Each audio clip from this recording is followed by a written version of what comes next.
Hello.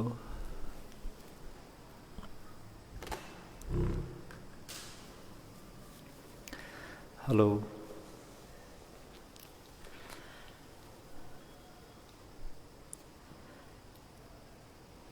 दुःख पता छ नि दुःख होन्तु सबै विपानिनो। दुःख पता रोगान्तर कल्प सतन्तर कल्प दुर्भिक्षान्तर कल्पादिमा पतित भएर दुःखले ग्रस्त भइरहेका सबै विपानिनो सम्पूर्ण भएका सत्व प्राणीहरू निदुःखा छ। दुःख रहित भएको वा दुःख नभएको पनि होन्तु भवन्तु भइबक्सोस् हजुर। भय पता राजा भय चोर भय अघि भय उदक भय आदिका कारणले भयभीत भइरहेका सबै विपानिनो सम्पूर्ण भएका सत्व प्राणीहरू निर्भया छ। भय रहित भएको वा भय नभएको पनि होन्तु भवन्तु भइबक्सोस् हजुर। शोक पत्ता ज्ञाति व्यासन रोग व्यासन भोग व्यासन आदि व्यासन धर्मका कारणले शोकाकुल भइरहेका सबै विपानिनो सम्पूर्ण भएका सत्व प्राणीहरू निशोका छ। शोक रहित भएको वा शोक नभएको पनि होन्तु भवन्तु भइबक्सोस् हजुर। सर्वप्रथम वहाँ तथागत अरहं सम्मा सम्बुद्ध भगवान शास्त्रमा सादर वन्दना। धर्मरत्न सङ्घरत्नमा वन्दना।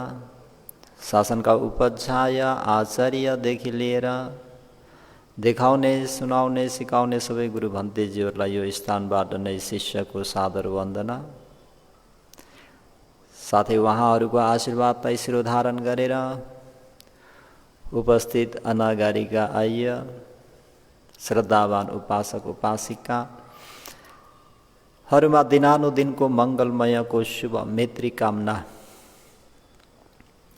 व्यक्त गर्दै सबैको मङ्गल होस्, भलो होस्, कल्याण होस्। आज पनि सद्धर्म प्रेमी उपासक उपासिकाहरूलाई मङ्गलसूत्र भाग 86 धर्मोपहार दिन गइरहेको छु। फुटस्स लोक धम्मेहि चित्तं यस्स न कम्पति अशोकं वीरजं खेमं एतं मङ्गलं मुत्तमं भन्ने अन्तिम गाथा भनौँ मङ्गलसूत्रको। फुटस्स लोक धम्मेहि लोक धम्म लोक धर्म लाभ अलाभ यश अयश प्रशंसा निंदा सुख दुख सधर्म प्रेमी उपासक उपासिकाहरू जीवनमा सधैँ लाभ मात्रै हुन्छ भन्ने छैन, जीवनमा सधैँ यश मात्र हुन्छ भन्ने छैन, जीवनमा सधैँ प्रशंसा मात्रै हुन्छ भन्ने पनि छैन, जीवनमा सधैँ सुखै सुख मात्र हुन्छ भन्ने छैन। जीवनमा कहिले कसो हैन, कहिलेकाहीँ सारा जीवन पनि अलापै अलापले बिताउनु पर्ने हुन्छ। कहिलेकाहीँ अयसै अयस, कहिलेकाहीँ निन्दै निन्दा, कहिलेकाहीँ दुःखै दुःख पनि हुन सक्छ। र त्यसको निम्ति तपाईँ हामीहरूले विशेष गरेर गर्नुपर्ने भनेको त शील समाधि प्रज्ञाको दानशील भावनाको अभ्यास। त्यसमा पनि विशेष गरेर यो चीज वस्तु भनेको नित्य होइन,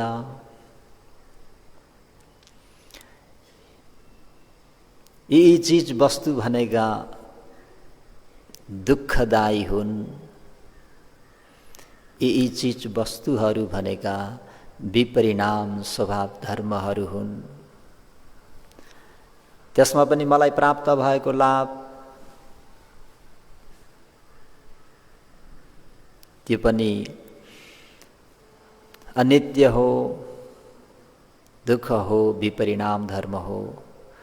मलाई प्राप्त भएको त्यो अलाभ, त्यो यश कीर्ति, त्यो अयश,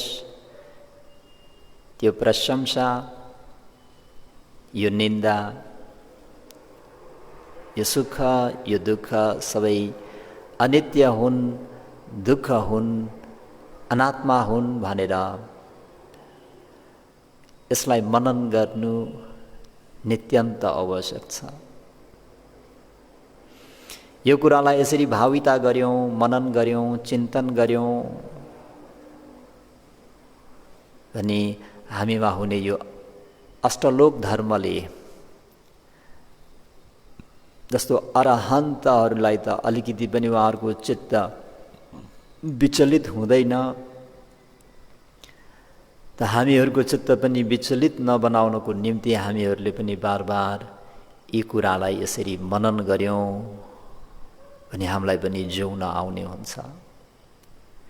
त्यसर्थ आज पनि सज्जनवर्गहरूलाई भगवान शास्ताकै प्रशंसालाई लिएर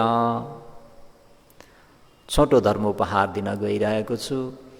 हिजो पनि प्रशंसा निन्दा भन्ने प्रसङ्गमा निगण्ठ नाटपुत्रका शिष्यहरू सिंह सेनापति र उपालीको प्रसङ्गलाई लिएर छोटो उपदेश गरेको थिए भने आज पनि सज्जनवर्गहरूलाई विशेष गरेर आलवक यक्षले भगवान शास्ताको प्रशंसा निन्दा कसरी प्रशंसा गर्छन्, कसरी निन्दा गर्छन्, दुईटै प्रसङ्ग। आलवक यक्ष भनेका आलवी नगरको केही समीपमा भएको ठुलो वृक्षमा, ठुलो भवनमा बस्ने आलवक यक्ष, जुन यक्षलाई वैश्यवर्ण महाराजबाट उनको त्यो वृक्षमा आएका व्यक्तिहरूलाई, त्यो पनि दिनको समयमा आएर विश्राम गर्ने व्यक्तिहरूलाई आहारको रूपमा सेवन गर्न पाएका, अनुमति प्राप्त गरेका यक्ष अति रौन्द भएका, अति कठोर हृदय भएका ती यक्षलाई भगवान शास्ताले कसरी मैत्री र करुणालाई अगाडि सारेर दन्त सम्य शान्त दन्त पारेर शिक्षित पार्नुहुन्छ भन्ने विषयलाई लिएर थोरै लामो त होइन, एकदमै सार संक्षिप्तमा भन्छु। भगवान शास्ताले आलवक यक्षको उपनिषयलाई देखेपछि त्यो रात एक्लै भगवान शास्ता श्रावस्ती नगरबाट 30 योजन टाढा भएको आलवी नगरमा दिवा भोजन पश्चात भगवान शास्ता एक्लै आलवी नगरमा भएको आलवक यक्षको भवनतर्फ प्रस्थान गर्नुहुन्छ। त्यहाँ गएर भवनभित्र प्रवेश गर्दाखेरि आलवक यक्षका एक सेवकसँग अनुमति मागेर त्यहाँ एक रात बिहार लिनको निम्ति भन्दा भो भगवान शास्ता यसको कुरा नगरौँ, यो एकदमै रौद्र छ, एकदमै कठोर हृदय भएको, यसले न कुनै मातापितालाई आदर सम्मान गर्छ, न त कुनै साधु सन्त कुनै सत्पुरुषहरू कुनै आदर सम्मान गर्छ। एकदमै रौद्र एकदमै कठोर हृदयको छ भगवान् शास्ता। त्यसर्थ हजुरले यहाँ बस्ने इच्छा नगरे जाति हुने थियो होइन, त्यसको लागि तिमी चिन्ता नगर, यति मात्र मलाई यहाँ बस्ने अनुमति देऊ। भगवान् शास्ता त्यो पनि मबाट अलिक हुन नसक्ने जस्तो छ, मलाई पनि उनले छाड्दैनन्। यदि मैले चाहिँ उनको अनुमति बेगर मैले हजुरलाई अनुमति दिए भने, उनको आदेश बेगर अनुमति दिए भने भनेर विभिन्न उहाँ वार्तालाप भएपछि भगवान्ले होइन कसरी हुन्छ, मलाई एक रात बस्ने अनुमति देऊ भन्दा धेरै उतो भएपछि म चाहिँ दिन्न, अब आफै विचार गर्नुहोस्, मैले उहाँलाई गएर सूचना दिन्छु भनेर त्यो समयमा आलवक यक्ष मिटिङमा भनौँ एउटा यक्षहरूको सभामा उनी पनि त्यहाँ संलग्न हुन गएका थिए, मिटिङ एटेन्ड गर्न गएका थिए। यिनका सेवकले त्यहाँ गएर हजुरको भवनमा हजुरको आसनमा विराजमान हुनुहुन्छ भन्दा एकदमै मनमा द्वेष उत्पन्न भयो र पनि त्यहाँ भएका अन्य परिषदले सुन्छन् कि भनेर उनलाई इशारा गरेर भयो भयो त्यो कुरा यहाँ नगर, के गर्नुपर्ने छ मैले जानेको छु भन्ने हिसाबले त्यहाँ शान्त पार्न चाहे। र पनि त्यहाँ को उपस्थित थिए त भन्नुहुन्छ भने हेमवन्त र सातागिरी भन्ने दुईजना यक्ष देवपुत्रहरू पनि त्यहाँ उपस्थित थिए। यी हेमवन्त र सातागिरी यक्ष भनेका सधर्म प्रेमी उपासक उपासिकाहरू हो। भगवान् शास्ताले ईशीपतन मिगादावनमा प्रथम धर्मचक्र धर्मोपदेश उपदेश गर्नुहुँदाखेरि दुवै यक्षहरू सोतापन्न भएका हुन्, भगवान् शास्ताका उपासकहरू हुन्, छोराहरू हुन् भनेर बुझ्नुहोस्। उनीहरू पनि त्यसरी नै त्यो यक्ष सभामा आउने क्रममा सधैँ त आलवक यक्षको भवन माथिबाट आउँथे, आज त्यहाँबाट उनीहरू आउन सकेनन्। किन भन्दा आलवक यक्षको भवनमा छ भाग्यले परिपूर्ण भइबक्सेका भगवान् शास्ता विराजमान भएको हुँदा त्यहाँ खसेर के रहेछ भनेर गएर हेर्दा भगवान् शास्तालाई देखेपछि भगवान् शास्ताको दर्शन गरेर धर्मोपदेशहरू सवर्ण गरेर आएका हुँदा यी हेमवन्त र सातागिरी यक्षहरूले पनि उनीहरूलाई पनि थाहा थियो र अनि आलवकसँग गएर आलवक तिम्रो सुलभ हो, तिम्रो महालाभ हो, जो कि भगवान् शास्ता तिम्रो आवासमा विराजमान हुनुहुन्छ भनेर भगवान् शास्ताको यसरी प्रशंसा गर्दा पनि एकदमै रौद्र प्रकारको एकदमै कठोर हृदय भएको हुँदा गाह्रो छ नि त है। त्यही भएर हामीहरूलाई अश्रद्धे शब्द कथा दुःख कथा भन्छ। अश्रद्धालु व्यक्तिलाई, श्रद्धा नभएको व्यक्तिलाई श्रद्धाको प्रसङ्गमा कुरा गर्यो भने उसलाई दुःख कथा त्यो एकदमै उसलाई सुनि नसक्नुहुन्छ, त्यो नराम्रो उपदेश हुन्छ। मत्सरिए चागा कथा दुःख कथा भन्छ। जुन व्यक्ति कन्जुस छ, लोभी स्वभावको छ, त्यो व्यक्तिलाई दानको विषयमा त्यागको विषयमा गरियो भने उसलाई चित्त बुझ्दैन, उसले त्यहाँनिर श्राप नसक्छ, गाली गर्न सक्छ, दारा किट्न सक्छ, भित्रभित्रै जल्न सक्छ, पख म तँलाई जानेको छु यसरी भन्न सक्छ। दुशीलले शील कथा दुःख कथा भन्छ सज्जनवर्गहरू। दुशीलले दुशील व्यक्तिलाई शील सदाचारको कुरा मन पर्दैन। प्राणी हिंसा गर्ने व्यक्तिलाई प्राणी हिंसा गर्नु हुँदैन बाबु, उसलाई त्यो कुरा मन पर्दैन। जान रक्सी पिउने व्यक्तिलाई मादक पदार्थ सेवन गर्न हुँदैन भनेर गएर भन्यो भने त्यसलाई त्यो एकदमै कानमा कुनै वज्र हाने जस्तो हुन्छ, अरे चट्याङ परे जस्तो हुन्छ। त अहिले आलवक यक्षलाई आस्थाप्रति आस्था, श्रद्धा, विश्वास, भगवान शास्त्रको गुणहरूलाई केही पनि थाहा नपाउँदाखेरि उनका यक्ष मित्रहरूले आलवक तिम्रो ठुलो लाभ भयो, तिमी धेरै भाग्यमानी रहेछौ, जो कि भगवान शास्त्र तिम्रो भवनमा विराजमान हुनुहुन्छ, तिम्रो लागि अहो लाभ, हामी पनि भगवान शास्त्रकै सेवा गरेर आएका हौँ भन्दाखेरि उनलाई एकदमै असह्य भएको।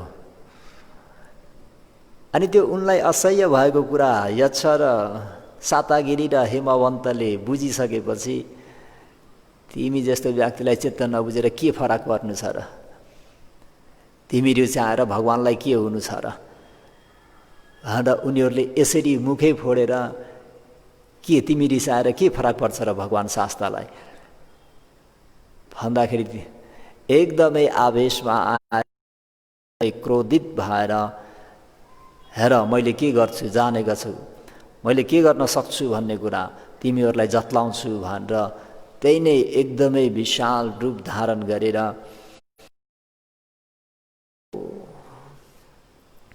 ठुलो पर्वतमा देब्रे खुट्टाले टेकेर म आलवक यक्ष हुँ भनेर उनी यसरी कराए रे। त्यो कराउँदाखेरि त्यो आलवक यक्ष कराएको त्यो सारा जम्बूद्वीपको घरको ढोकामा उभिएर चाहिँ कराए जस्तै सुने भनेर अर्थकथाहरूले यसरी जनाएका छन्।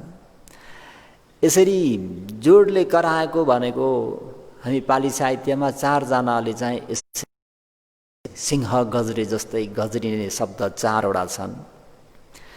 जस्तै धनञ्जय कौरव्य राजालाई जुवामा हराइसकेपछि पूर्णक यक्ष सेनापतिले जब तिग्रामा आफ्नो तिग्रामा हातले ठोकेर चाहिँ उनले जुन कराउनु भयो, मैले जिते भनेर जुन उहाँले त्यो गजरनु भएको हो, उद्घोषण गर्नुभएको हो, त्यो पनि सारा जम्बूद्वीपकाले नै सुनेका थिए अरे। बोधिसत्वको नाम के अरे? विदुर। सत्व विदुरलाई चाहिँ उनले अब लिएर जान पाउने भयो नि त। उनलाई लिएर जाँदाखेरि उनले नागकन्या पाउने भए। त्यतिखेर कौरव्य राजालाई जुवामा हराएपछि चाहिँ गजरेको आवाज। अनि यता काश्यप सम्मा सम्बुद्धको शासन चाहिँ लगभग लोभ हुने बेलामा शक्र देवेन्द्रले मातली देवपुत्रलाई कालो कुकुर बनाएर दुशील भएका भिक्षु भिक्षुनी उपासकोपासिकाहरूलाई खबरदार गर्नको निम्ति त्यो कराएको शब्द पनि एकदमै डरलाग्दो छ भनेर यो अर्थकथाहरूले यसरी उल्लेख गरेका छन् भने कुश जातकमा जब पद्मावती महारानीलाई प्राप्त गर्नको निम्ति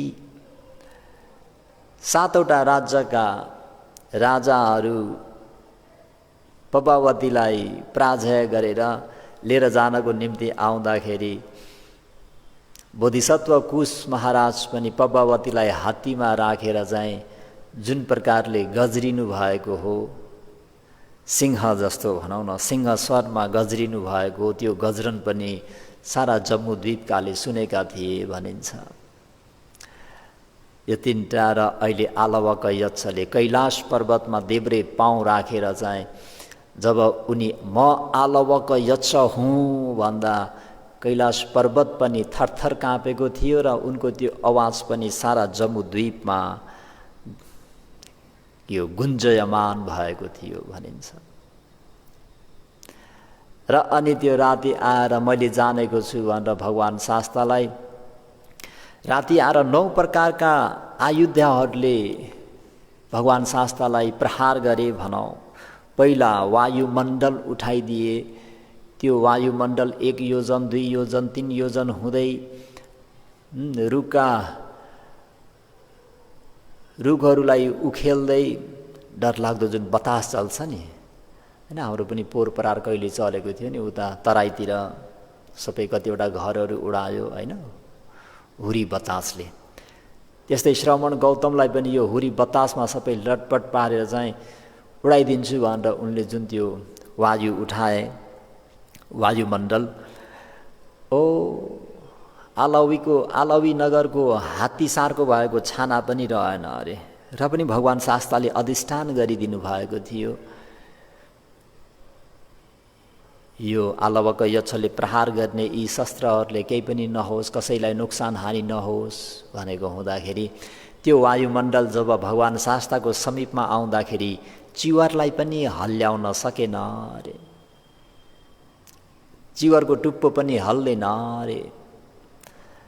सधर्म प्रेमी उपासक उपासिका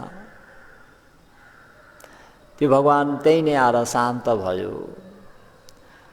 दोस्रोमा पानीले डुबाएर मार्छु भनेर एकदमै मेघ गज्रेर बादलमाथि बादल, बादलमाथि बादल, बादलमाथि बादल घनघोर वर्षा पार्नु भो रे राति।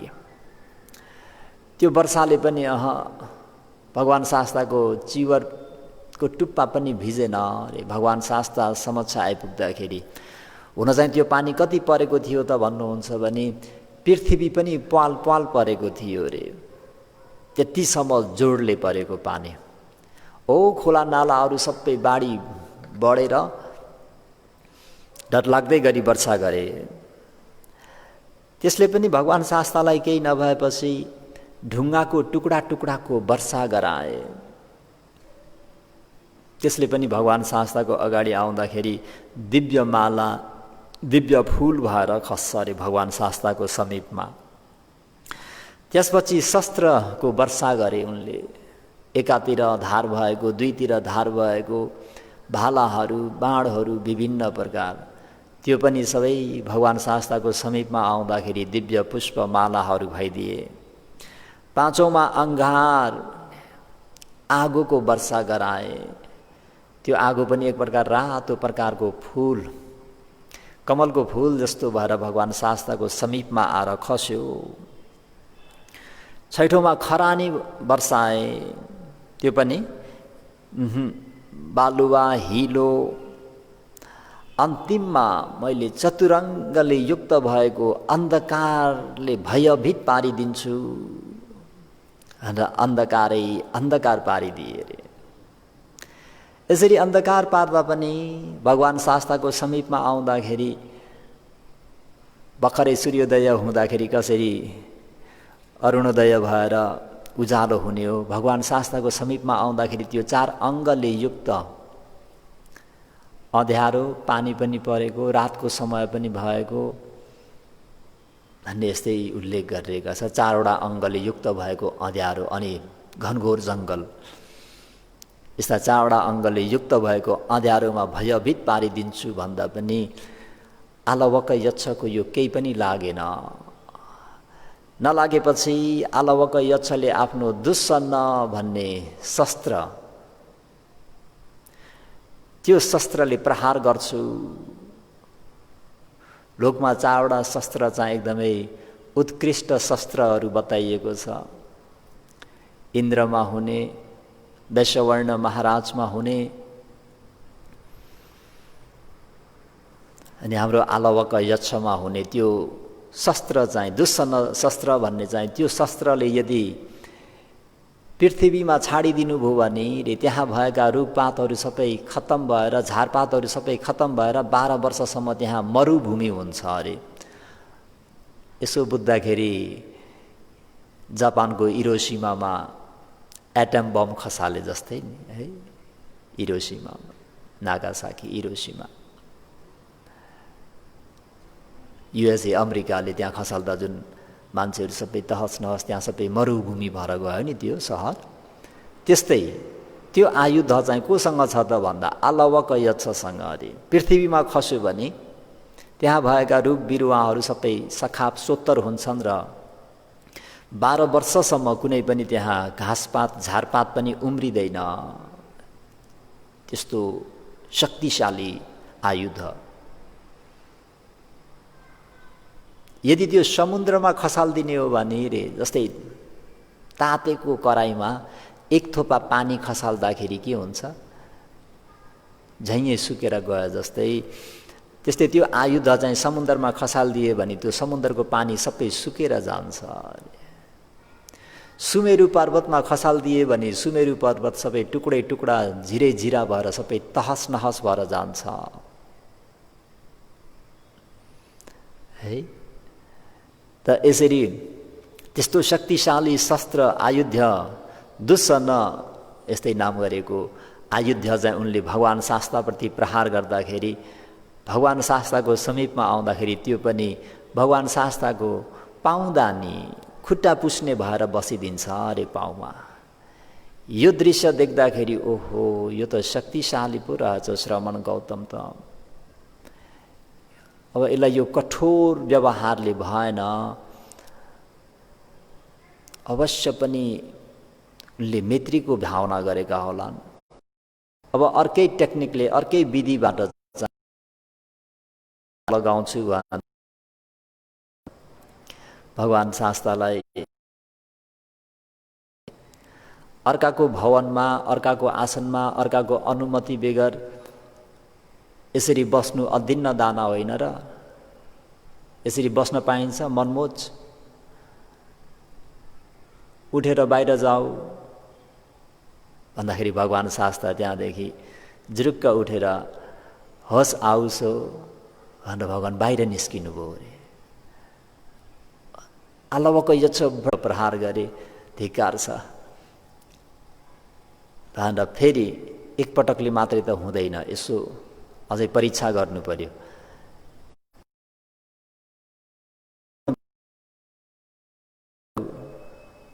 फेरि भगवान सदा भित्र गएर बस्नुहुन्छ अरे। अब यसलाई रातभरि नै यसरी भित्र र बाहिर बनाएर श्रमण गौतमलाई भित्र बाहिर गर्न लगाएर गले विक्षिप्त पारेर चाहिँ खुट्टाहरू समातेर गङ्गा पारी हुत्याइदिन्छु, यस्तो उसको चित्त विक्षिप्त पारिदिन्छु भन्ने मनसायले फेरि पनि श्रमण गौतम बाहिर जाऊ, भगवान शास्ता फेरि पनि गइदिनु भयो रे। श्रमण गौतम भित्र आएर भित्र जानुहुन्छ अरे।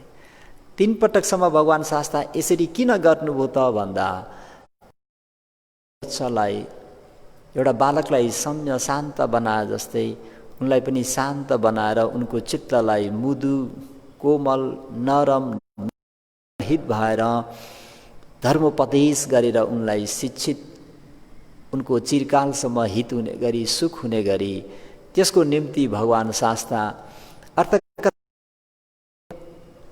जस्तै रे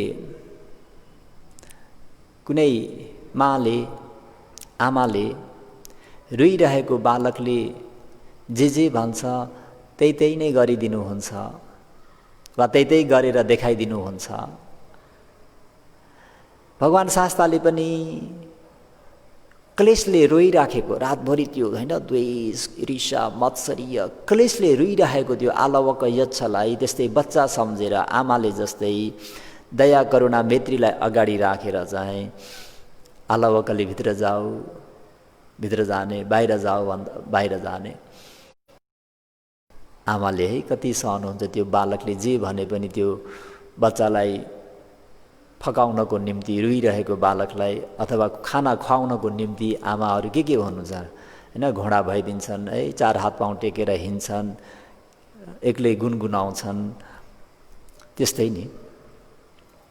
अनि दाइ आमाहरूले पनि त्यो बालकलाई, सानो दुधे बालकलाई दुध खुवाउनको निम्ति जे पनि गरिदिन्छन्, त्यो बालकलाई दुध खुवाउनको निम्ति। त्यस्तै आलवक यक्षलाई पनि भगवान शास्त्रले अमृत रस बनाऊ,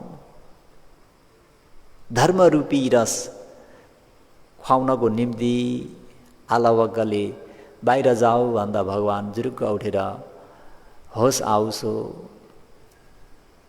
निखम्म सामनाति सादा उसोति अहं भगवान निखम्मी भन्छ नि पालीमा त।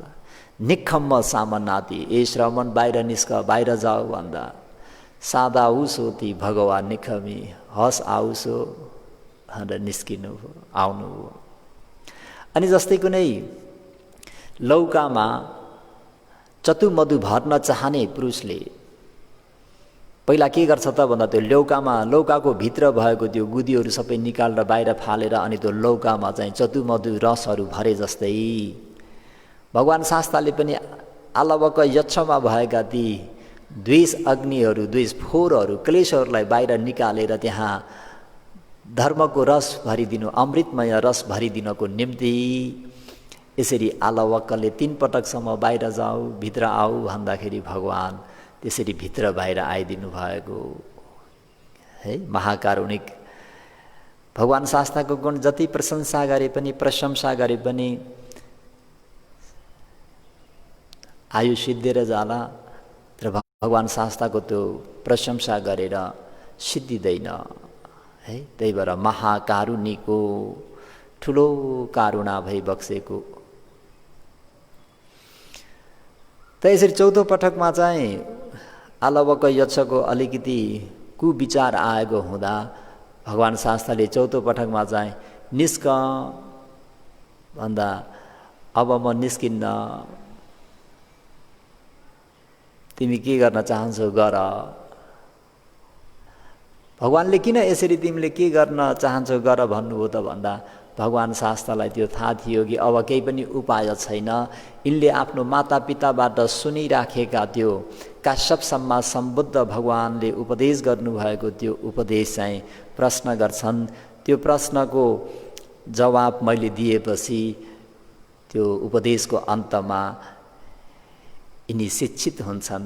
यिनको त्यो द्वेष अग्निहरू, शोक अग्निहरू शान्त हुनेछ भन्ने कुरालाई बुझेर अब चाहिँ हुँदैन, अब निकै गर्नुपर्ने कुरा भइसक्यो, अब म निस्किन्न, तिमी के गर्न चाहन्छौ गर भन्दाखेरि उनले पनि उपाय त छैन। पञ्जङतङ सामणा पुच्छामी, हे श्रमण गौतम म तिमीलाई केही प्रश्न गर्छु, ठिकै छ गर, तिमी जे प्रश्न गर्न चाहन्छौ गर, जतिखेर प्रश्न गर्न चाहन्छौ गर, म तिमीलाई जवाब दिन्छु। यो भगवान शास्त्रहरूको असाधारण ज्ञानलाई जतलाउनको निम्ति असाधारण हिसाबले आवाहन गर्नुभएको। जे सोध्न चाहन्छौ सोध, जतिखेर सोध्न चाहन्छौ सोध, म तिमीलाई जवाब दिन्छु। यो शब्द केवल सम्मा सम्बुद्धहरूको शब्द हो, सम्मा सम्बुद्धहरूको आवाहन हो। प्रत्येक बुद्ध र श्रावक बुद्धले यसरी गर्न सक्दैनन्। हुन्छ सोध्नुहोस्, जानेको भए जवाब दिन्छु भनेर यसरी सोध्नुहोस्, जानेको छु भने जवाब दिन्छु, अथवा प्रश्न सुनेर चाहिँ अनि म कोसिस गरेर जवाब दिन्छु भन्दाखेरि अनि लामो पनि कता जाउँ, मेनमै अब प्रवेश गरौँ। त भगवान शास्त्रलाई आलवक यक्षले पहिलो प्रश्न गर्नुहुन्छ। धेरैलाई सबैलाई अवगत भएकै कुरा हो। किङसुदङ वित्तङ पुरी सस्स सेठङ किङसु सुचिर्णो सुखमा वाहाति किङसु हवे साधु तरङ रसानङ कथङ जीवी जीवितमाहु सेठन्ते भनेर आलवक यक्षले भगवान शास्त्रलाई गरिएको प्रश्न। किङसुद वित्तङ पुरी सस्स सेठङ, लोकमा भएका सत्नर नारीहरूको सर्वोत्तम वस्तु, सर्वोत्तम सम्पत्ति भनेको के हो? कस्तो आचरणलाई आचरण गर्ने हो भने सुखमा वाहाति, 3 प्रकारको मनुष्य सुख, देव सुख, निर्वाण सुख प्राप्त हुन्छ। रसहरूमध्ये कुन रस चाहिँ उत्तम हो र जिउनुहरूमध्ये कसरी जिउनु चाहिँ सर्वोत्तम हो भनेर चारवटा प्रश्न गर्नुहुन्छ भगवान् शास्त्रले। सद्धिद वित्तङ पुरी सस्सेठङ, लोकमा भएका नर नारीहरूको सर्वोत्तम निधि, सर्वोत्तम सम्पत्ति, सर्वोत्तम धन प्रपर्टी भनेको नै श्रद्धा श्रद्धा हो।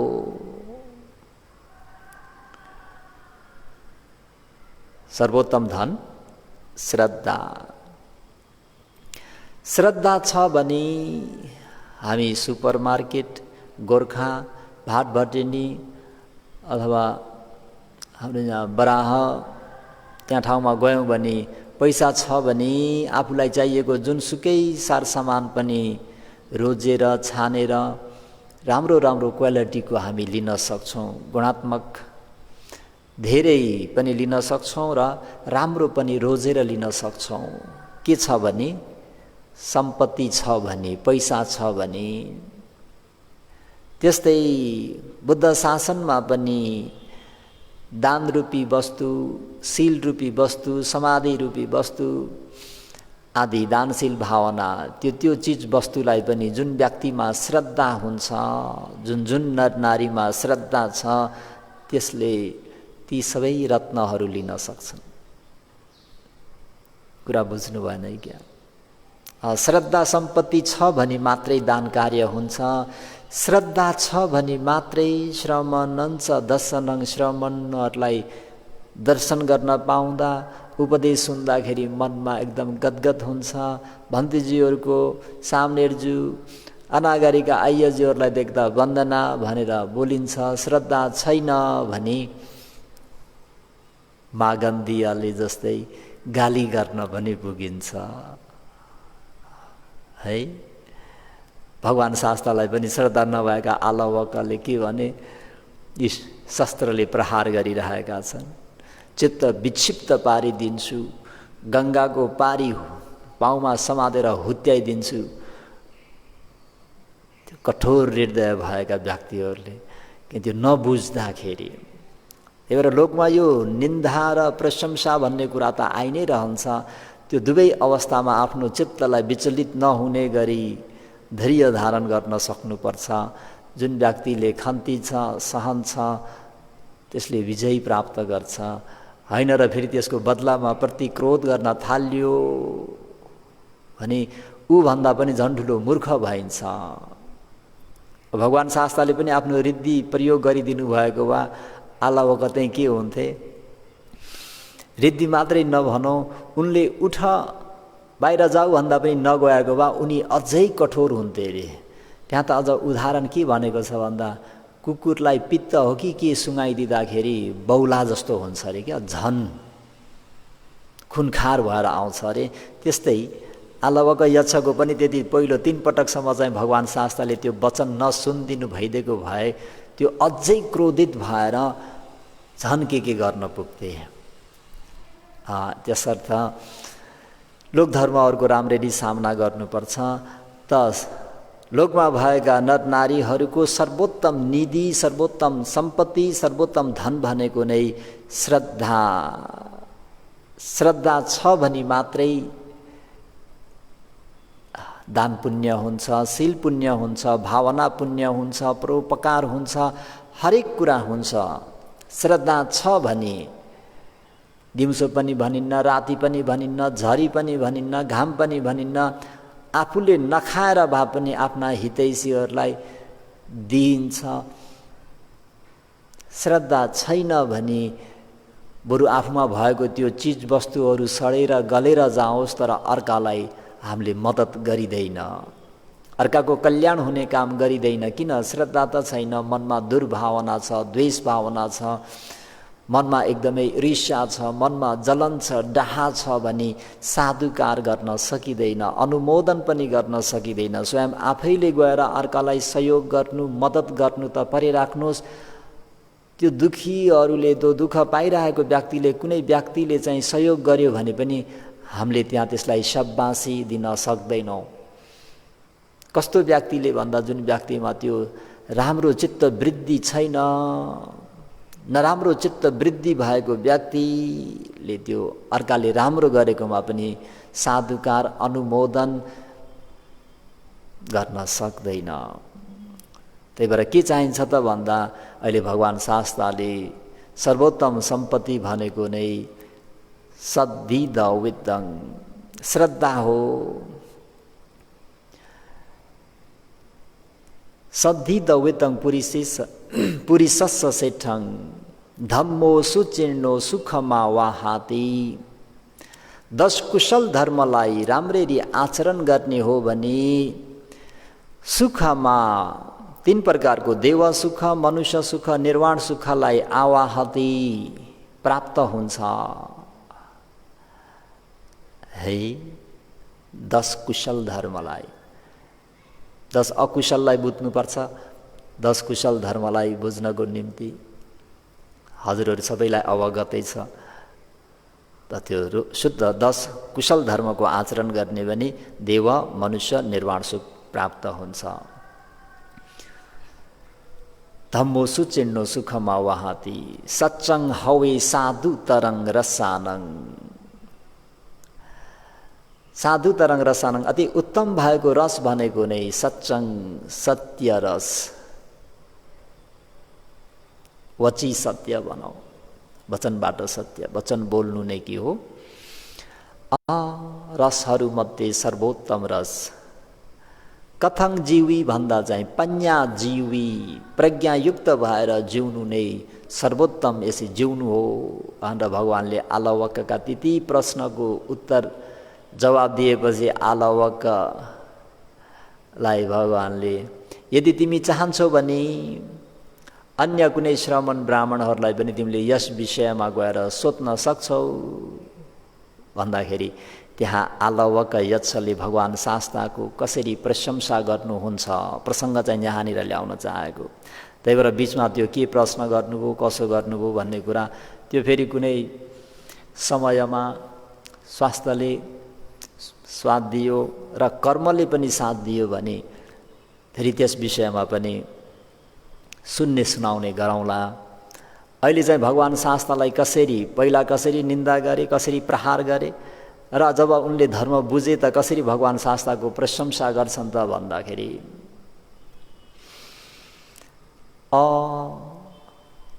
यो आलवी नगरमा भगवान् शास्त्र आउनु भएको त मेरो निम्ति हो।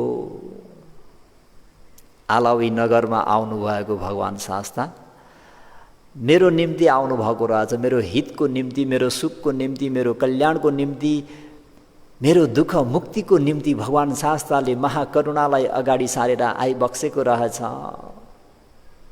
यो कसको अगाडि भन्दैछन् त भन्दा यो भन्न मैले बिर्सेँ। आलवक यक्ष जब त्यो जुन यक्ष सभाबाट उनी खारेर उन्मत्त भएर निस्के त्यतिखेर देवगणहरू, देव यक्षहरू आज भगवान् शास्त्रले यक्षलाई दमन गर्नुभएको र अनि भगवान् शास्त्रबाट धर्मोपदेश सवर्ण गर्न पाइने भइयो भन्ने हिसाबले त्यहाँ आकाशमा छापेका थिए भनिन्छ। सधर्म प्रेमी उपासक उपासिका कतिले चाहिँ आलवक र भगवान् शास्त्रको शास्त्रार्थ युद्ध हेर्न पाइन्छ भनेर पनि आउने थिए। सबैलाई उपदेश नै सुन्ने भन्ने त हुँदैन नि। कतिलाई चाहिँ उनी 2 जनाको युद्ध हेर्न पनि आउने थिए।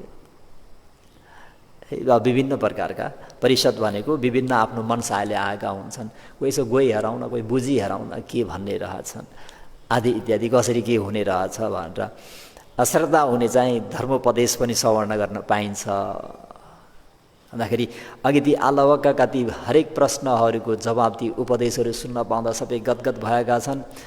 र आलवक यक्ष पनि भगवान् शास्त्र यसरी आलवी नगर आउनु भनेको नै मेरो हितको निम्ति, मेरो कल्याणको निम्ति, मेरो सुखको निम्ति, मेरो लौकिक लोकोत्तर मङ्गलको निम्ति।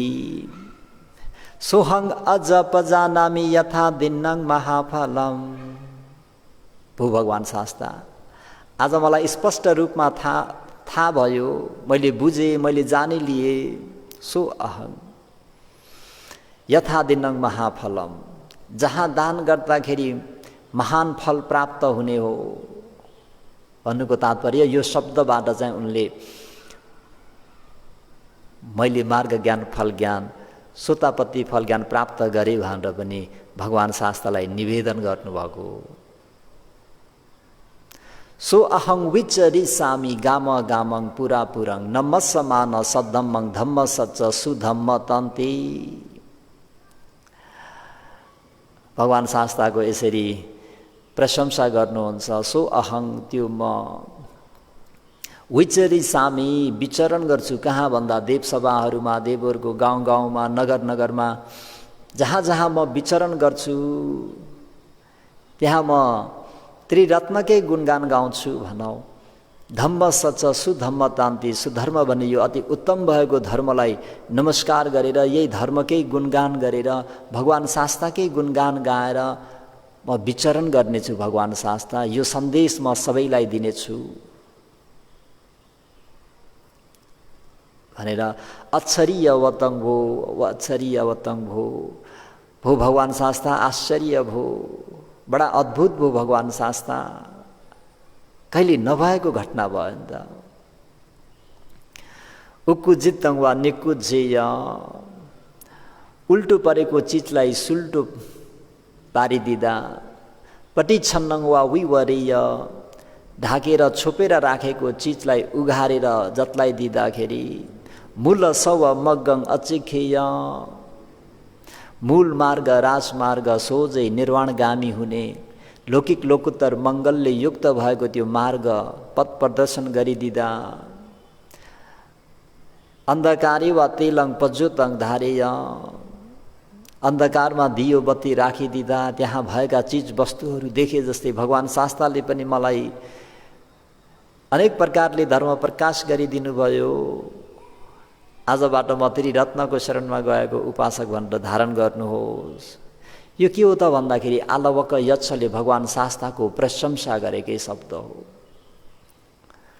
त यसरी आलवक यक्षले भगवान शास्त्रको त्यो प्रशंसा कुरा नबुझ्दाखेरि गरिएको त्यो निन्दाहरू त्यो मूर्खताहरू त्यो दुवै अवस्थामा भगवान शास्त्रको मन न त आलवक यक्षले त्यो प्रहार गर्दा भगवान शास्त्रको चित्त कम्पित भएको थियो विचलित भएको थियो न त अहिले भगवान शास्त्रको यसरी गुणगान गाउँदाखेरि नै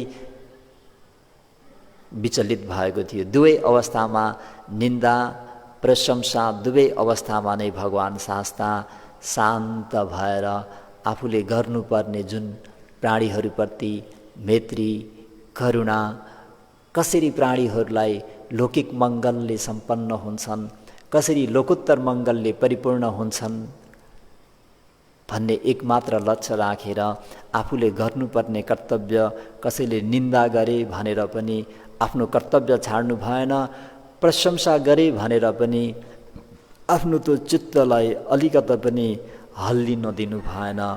आफूले गर्नुपर्ने एउटा कर्तव्य पुरा गरेर शान्त दन्त भएर अनुपाधि शेष महापरिनिर्वाण भई बक्से जस्तै सधर्म प्रेमी उपासक उपासिकाहरूले पनि यसरी एउटा मनुष्य भएर आइसकेपछि हरेक क्षेत्रबाट आफू के हो आफ्नो कर्तव्य के हो आफ्नो कर्तव्य पुरा गरेर लौकिक लोकोत्तर दुवै मङ्गलहरू साथ लिएर जीवनलाई कल्याण बनाउनुहोस्। शुभेच्छाका साथ आजको धर्मोपदेशलाई यही नै अन्त गरौँ। देशितो मे अयं धम्मो बुद्धेन अज भासितो तेन सभ्ये सुखायन्तु जन एठं समङ्गिनो। बुद्धेन देव ब्रह्म मनुष्यहरूका शास्ता भई बक्सेका लोकमा अद्वितीय भई बक्सेका अतुलनीय भई बक्सेका शाक्य मुनि गौतम सम्मा सम्बुद्धले अझ भाषितो स्पष्ट हुने गरी उपदेश गर्नुभएको अयं धम्मो फुटस लोक धम्मे हि चित्तं यस न कम्पति भन्ने प्रसङ्गलाई आलवक्क यच्छ सूत्रको सार संक्षिप्त आलवक्क यच्छले कसरी भगवान शास्तालाई प्रशंसा गरी बक्स्यो भन्ने त्यो धर्मोपदेशलाई मेमया म शिष्यले सद्धर्म प्रेमी सद्धर्मको चाहना गर्ने उपासक उपासिका श्रोतागणहरूलाई आफ्नो क्षमता मुताबिक कोसिस गरेर उपदेश गरिदिए।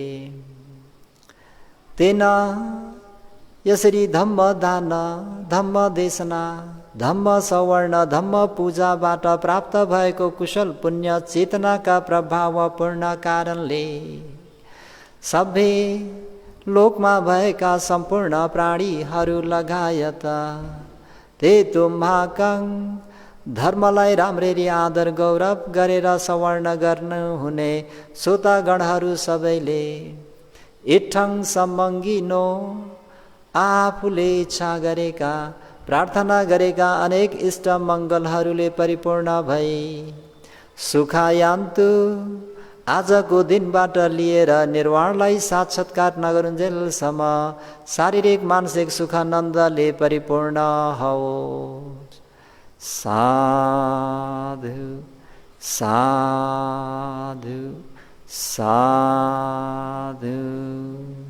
सबैको मङ्गल होस्, भलो होस्, कल्याण होस्।